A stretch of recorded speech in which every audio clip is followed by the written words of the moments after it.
Thank you very much. Good evening and welcome to the show. Our first show went out a couple of weeks ago. I had a couple of letters from various people, viewers asking me questions. And one of the questions I was asked was, what was I trying to brush off my shoulder? Was it dandruff or was it ash? It was a ferret.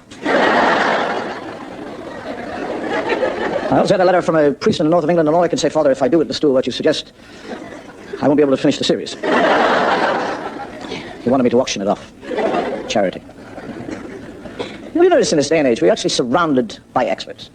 Everybody's telling us what to do and what not to do and how to do it and when to do it and when not to do it. For example, the educational experts of today say that we must return to the 3 R's, the 3 basic R's in education. Reading, writing, and arithmetic. Somebody should tell that expert how to spell. Marriage guidance tells us that the most dangerous year of marriage is no longer the 7th year, it is the 2nd year, followed by the 3rd, 4th, 5th, 6th, 7th.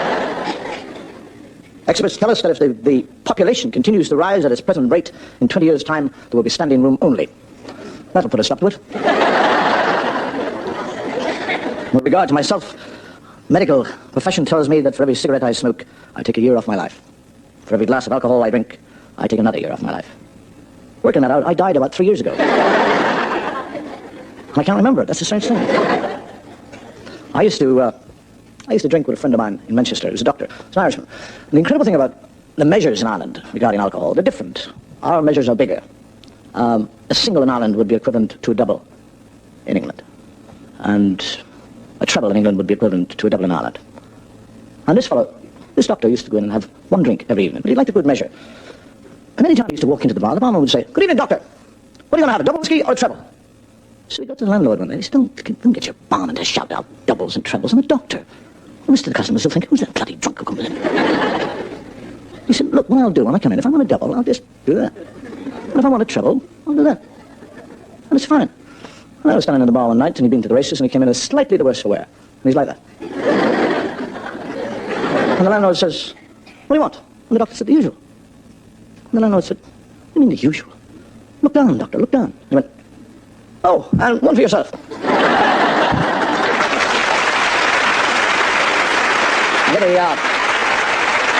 Man, a very heavy drinker. When he drinks to such an extent that when he gets home, he falls into a total state of consciousness. And his wife goes to the priest and she says, how am I going to stop him drinking? They said, well, what we'll do, when he's in a drunken state, we'll dress him up in white. Total white. We'll hang all white curtains on the walls. And we'll put the undertaker in there. And he'll be in white, and we'll put wings on him. And when he wakes up, your husband wakes up, and he finds out that he's died from the drink, he'll give it up. So the fellow... Of course, he gets stoned, falls into his unconscious state. She calls the priest, the undertaker, they all run around. They hang up all the white robes, everything, dress him up in white. And he wakes up in this white room. He says, where am I? And the undertaker was dressed up with wings. He says, you died. You're in purgatory. He says, how long have I been here? He said, you've been here 4 hours. He said, how long have you been here? He said, 2,000 years. He said, that's a long time. You know your way around here. He said, yes. He said, you don't know where I could get a drink, do you?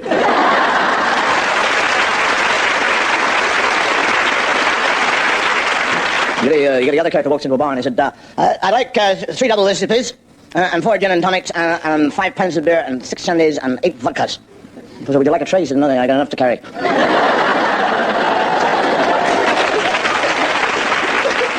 You get the drunk walking up the road. There's a fellow with looking at his car with the bonnet open, looking into the engine. And the drunk says, are you all right? And the fellow says, piston broke. He says, so am I.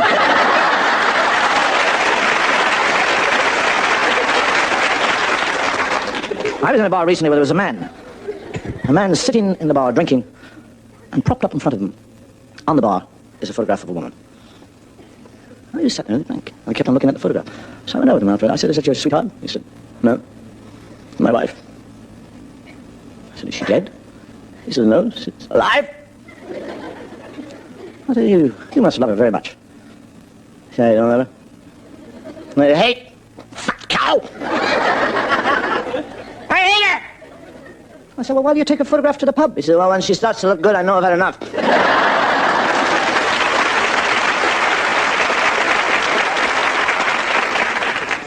2 men in a bar, chatting. And one said, I had the most incredible dream last night. He said, I'm keen on golf. I had this dream. I was on the golf course, and I met Lee Trevino. And Lee Trevino said to me, do you want to play a game of golf? He actually said, and Lee Trevino, Lee, great, to me. And I said, yeah, great. And he said, well, what's your handicap? And I said, 24. He said, well, it doesn't matter. We'll play a game. All right? And I said, of course. And I got onto the first tee, hit the ball, drove it straight down the fairway, 380 yards. Chipped it onto the green, down in 3. Second hole I eagled. Third I got a hole in 1. I do the whole course in 42. Incredible dream. Marvelous dream. Well, his friend said, well, he said, I had a dream last night. It's a beautiful dream. He said, I was sitting in the bar, having a drink, and suddenly I felt a magnetic presence beside me. And I turned around, and there, standing beside me, was the most beautiful girl in the world. Exquisite. Jawline, bone features, hair. And she just looked at me. And I said, hello. And she said, hello. And I said, why are you staring at me? And she said, all my life I've dreamed of meeting a man like you. You are everything that I have imagined as much as love. I love you, I love you, I love you. I couldn't believe it. And then another girl came up and stood looking at me. And she was equally as beautiful. And she just stared at me and said, you are my dream man. And the first fellow says, you had 2 beautiful birds like that? He said, yes. He said, why didn't you ring me up? He said, I did, but you were playing golf with Lee Trevino.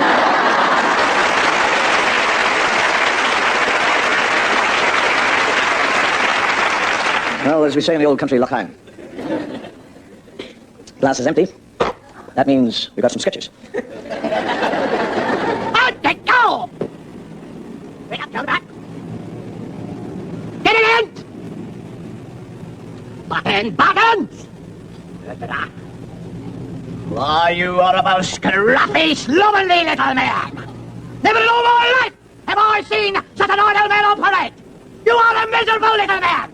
You are a horrible little man! Wilkinson, what are you? I'm a horrible little man, sir. What is he? He's a horrible little man, Sergeant Major! There I was, in bed with this actress, you see. In bed, eh? I'd want to be a rather large bed. My second will suit you. My second, sir.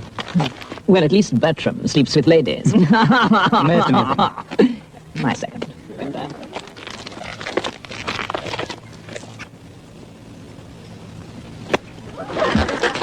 Very well, gentlemen. When I give the word, I want you to turn back to back, take 10 paces, turn, and fire. Now. 1, 2, 3, 4, 5, 6, 7, 8, 9, 10.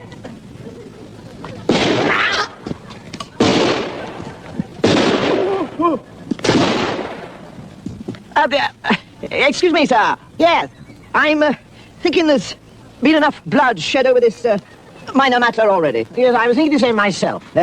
Shake hands? Yes. Glass Madeira? Fine idea. Thank you.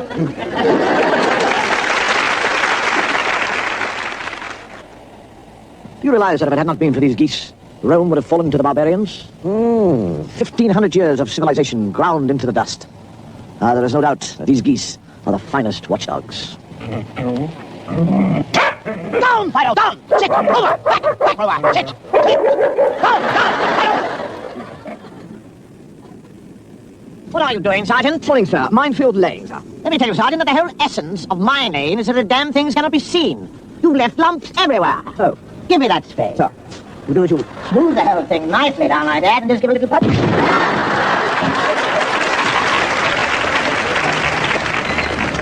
Oochie coochie, oochie coochie,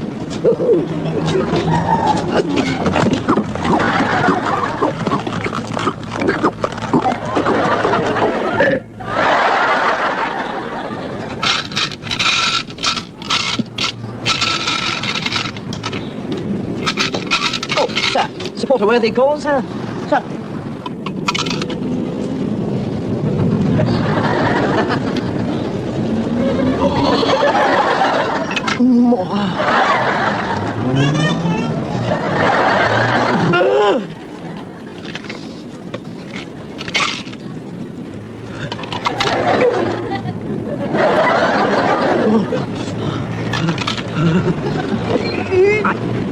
I've run out of money. It's all right, I'll lend you some. Thank you. Oh, getting a bit strange. I suppose of all the professions that have advanced over the past 100 years, the medical profession has done more than anything else. I mean, nowadays they can do the most incredible things. If you want a new kidney, they can give you a new kidney, a new liver. You want a new liver, you can get one. If you chop your hand off, they sew it back on again. If you're too tall, they can make it short.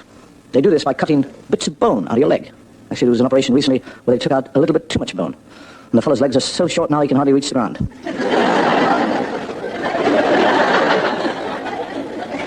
They can give you a complete blood transfusion, heart transplant, and I suppose the ultimate must be a brain transplant, which will make our politicians happy.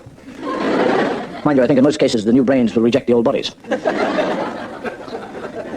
And they've made some incredible advances in what is known as cosmetic surgery. They can change the shape of your eyes, change the shape of your lips, give you a new nose, give you a total facelift. And they do this actually by drawing up all that loose flesh that's hanging about. They draw it back and back and back and gather it and tie it in big knots behind your ears. Which is great until you get a head cold. And you sneeze, you finish up with your face in it. They do, in this facelifting business, they actually do skin grafts. And the new skin, or the skin that they get, put it into your face, they actually take either from your elbow or your bottom. That's what they take, your elbow or your bottom. And that's great, you have the operation, you take the bandages off, you look in your mirror, and you cannot tell your anus from your cupidus. Or in a layman's language, your ass from your elbow.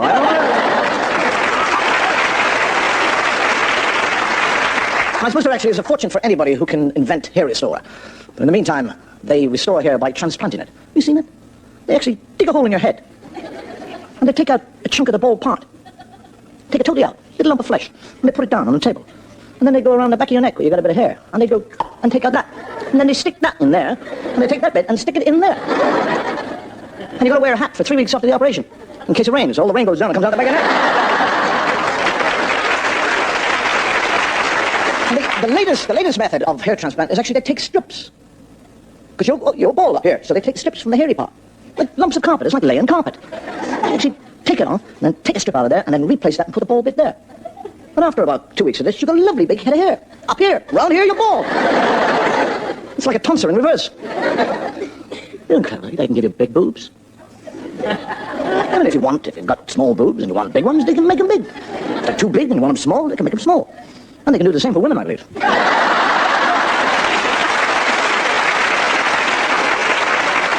They can even give you a total sex change, but you ask a doctor to cure a cold, he hasn't got a chance in hell. I suppose the one thing about the medical profession, they can bury their mistakes.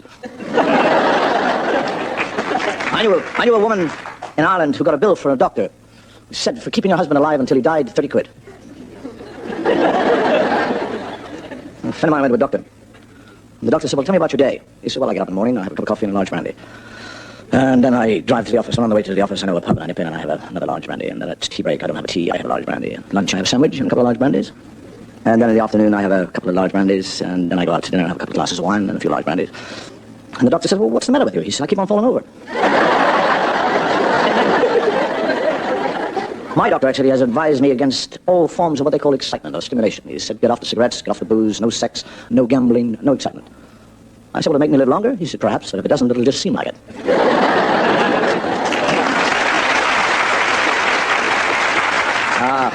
All this chat about the medical profession is for one reason, and one reason only, and that is because I'm about to introduce some sketches regarding the various branches of the medical profession. And I'm only really introducing it like this because I couldn't think of another way to introduce it. But give me time, and I will. Oh, Mr. Henshaw, nice to see you again. How are things, wife and kids all right? No, really? Oh, I am pleased. Congratulations. I expect she's getting morning sickness. Really? Oh, still worth getting a specialist, as you say. What hospital is she booked into? Yeah, still worth every penny, I must say. Well, Mr. Henshaw, that should hold up for now, but best to come back and see me in a day or two, eh? What time would be convenient for you? Well, how about next Tuesday at 2 o'clock? I beg your pardon? Next Tuesday at 2 o'clock. Sorry. Tuesday at 2 o'clock will be fine. Now, there's no need to be frightened. Just going to have a look inside your ear and turn on the light.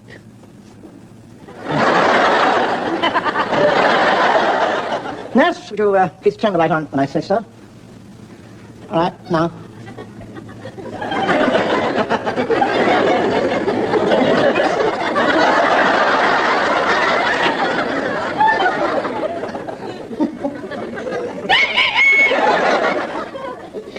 Thank you, nurse. Well, I can't see anything in there. Well, thank you, Prime Minister. We'll have another look at you in a month's time. Mr. Johnson, there is nothing to worry about at all. In a few moments, I'm going to ask our anaesthetist to place his mask upon your face. I want you to breathe in deeply and count, and very soon you'll be asleep. Right you are, sir. 1, 2, 3, 4. Matthew seems to be gone. Scalpel, please, nurse. I shall make the first incision here. 27! 28! 29! Right, would you cross your legs, please? I'm going to test your reflexes and your possible pain level. That hurt? No. No. That hurt? No. That hurt? No.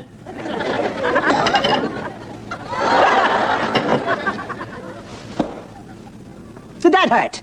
No.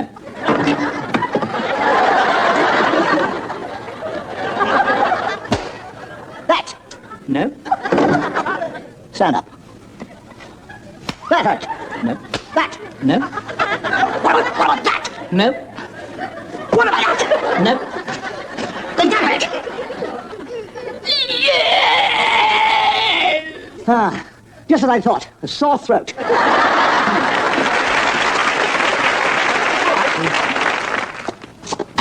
Mr. Banks, come in. Thank you. I don't wish to embarrass you, but you did bring my fee. Oh, the £50. Yes, I've got it here. The way things are nowadays, one can't trust anybody, can one? Lie down, please, Mr. Banks. Tell me, have you ever received psychiatric treatment under hypnosis before? No, I haven't. Well, you don't have to worry about a thing. I'm going to put you to sleep. I want you to relax. I want you to watch this little gold blob. And I want your eyes to get very heavy. And soon you will be fast asleep. And when you're asleep, you'll tell me all your cares and frustrations. Sleep. Sleep. Mr. Banks, what is worrying you? It's my money. Money. I've got £10,000. My relatives mustn't get it. I've hidden it in a waterproof bag in the cistern of the old toilet. My relatives, they mustn't get it. Please, God, they mustn't get my money. Mustn't Mr. get... Banks, are you telling me that you have £10,000 hidden in the cistern of a lavatory? Yes. Mr. Banks, where do you live? 57 Brookfield Road. 57 Brookfield Road. The money is hidden in the upstairs lavatory or the downstairs lavatory? The outside one. You see, that's the problem. You can get in the back gate easily and then straight into the... Oh, please, God, they mustn't get it. My relatives, they mustn't get my money. Please. Mr. Banks, don't worry. I shall be gone for a little while, and while I'm away, I would like you to say the alphabet, and when you get to the end, I want you to start it again.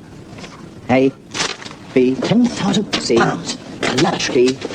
D, E, F, G...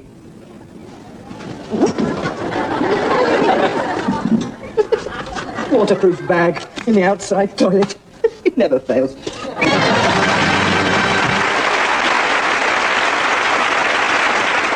Women are always saying that they have suffered the hands of men. They've suffered in every way. No, they haven't. There's one way they've never suffered. They've never suffered in silence.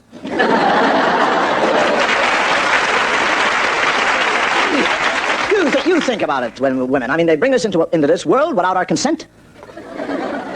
And they invariably help us out of it. When we're little, the big girls kiss us. When we're big, the little girls kiss us. If we can't pinch a girl's bottom, we are dirty old men. If we don't pinch the girls' bottoms, we're poof. If we go to church, we're hypocrites. If we don't go, we're sinners.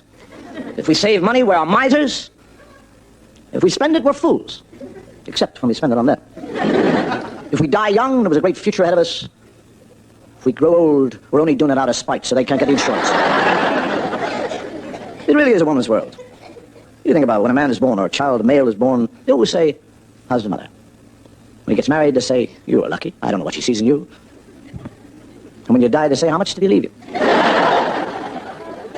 Women are always talking about equality. They say there is no such thing as equality. And they're right. Because until the day comes when a man can get alimony by winking at a judge and crossing his legs, there is no such thing as equality. And the most desperate curse to be bestowed upon a man is to be married to what they call a nagging wife. You get the fellow dying. And you say, now the wake has got to be good. The best whiskey out for the wake, lots of ham, and I don't want one of them pine coffins. I want a good oak coffin, big gravestone, white roses. She says, why don't you die and leave everything to me?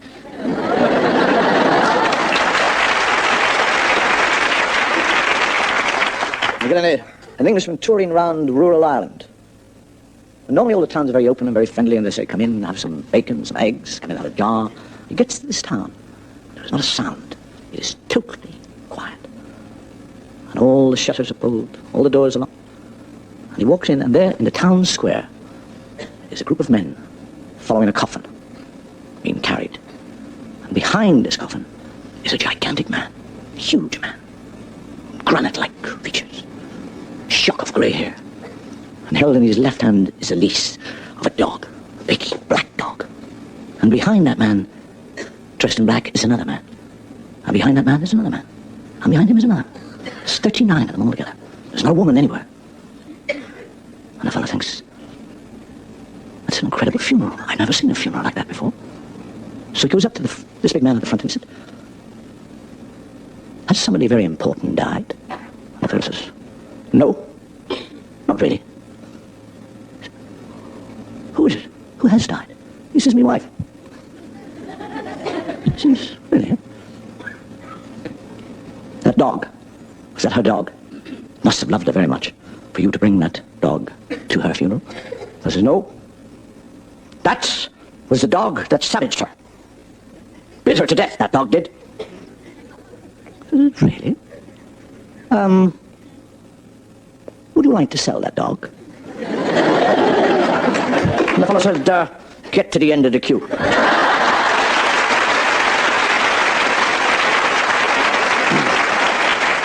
I think the point that I'm trying to make is that the only way for a relationship to work between male and female is it really for it to be based on what they call the old-fashioned give and take.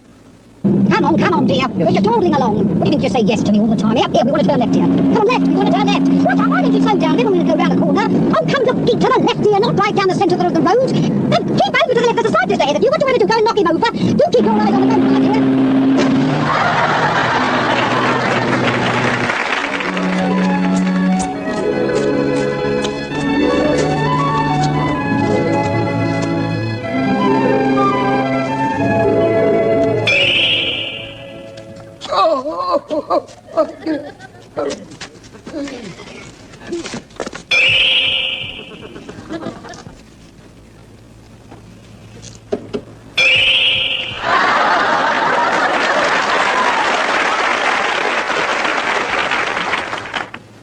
Oh, no. Oh, here we go.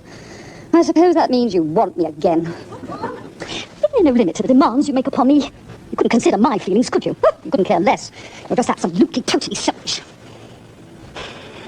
No sensitivity.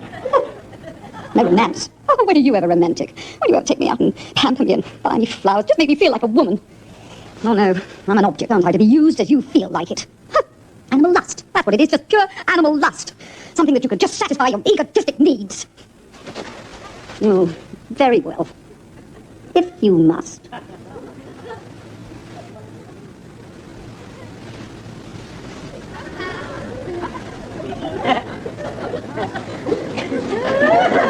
Oh, wake up, damn you!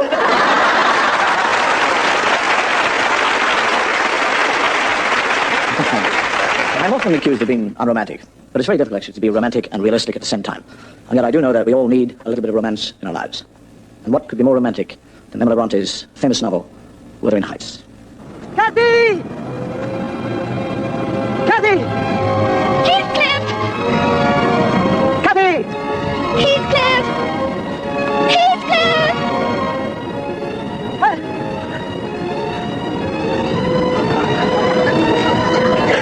Kathy! Kathy!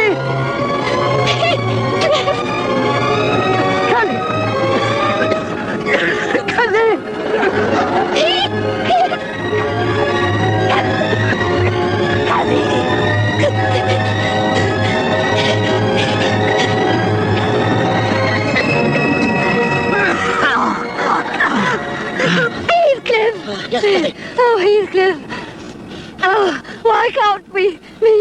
like other people. It's so boring racing across the people.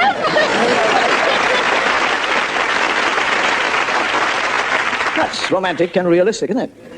A couple of fools running around the moor going, hey, love, get it. You notice one thing during the show tonight?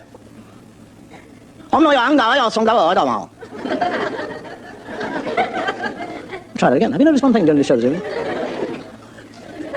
I haven't talked about religion. But I am now. Religion actually is a very, very personal thing, and various nations have their own attitudes towards God and religion. For example, the Scots are a religious nation. They believe in God, and they keep the Sabbath, and anything else they can get for nothing. Welsh are religious, believe in God. They pray on their knees and on their neighbours. The Irish are religious, but we don't know what God to believe in. But when we make our choice, we're prepared to fight for him.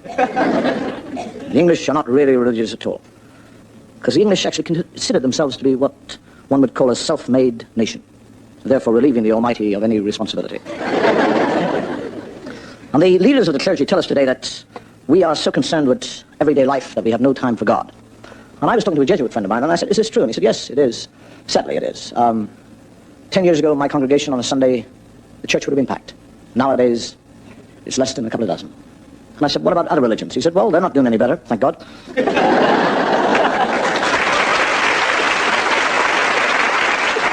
But they all believe in the same God. Why do we need so many religions? There's not only discrimination in religions, it's discrimination in going into what church you want to go to. We have a churchman in Northern Ireland called the Reverend Ian Healy. He's got his own church. A little black fellow tries to go in there and he says, where are you going? You little black fellow, where the hell do you think you're going? You're not going into my church. We don't allow black people into my church. Go out and pray to the Lord for guidance. And 2 days later, the little black fellow comes back. Miss Bailey, I prayed to the Lord for guidance. I did. And while I was praying, the Lord spoke to me.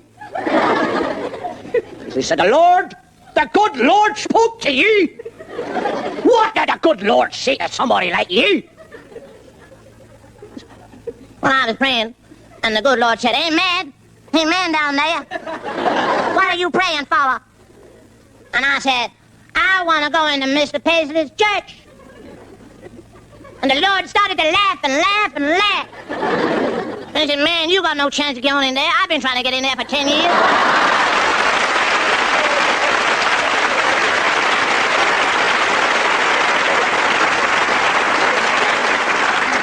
The thing I never understand about religions is the competitiveness of it all.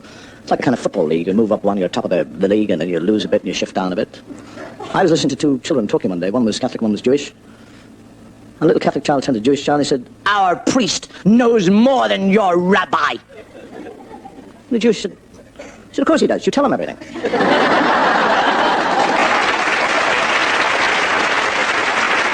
But the prophets tell us that there will be a second coming of the Lord. Can you imagine what that day will be like in Rome? The cardinal running into the Pope and saying, he's arrived! The Lord is in St. Peter's Square riding a donkey. And they're all run around with the palm leaves. What are we going to do? And the Pope says, look busy. During the last series, we actually built up a character which was always being carried around in a chair. And people have asked me, have we killed off that character for this series? And I'm glad to say, no, we haven't. He's alive, he's very well, and he's still traveling by chair.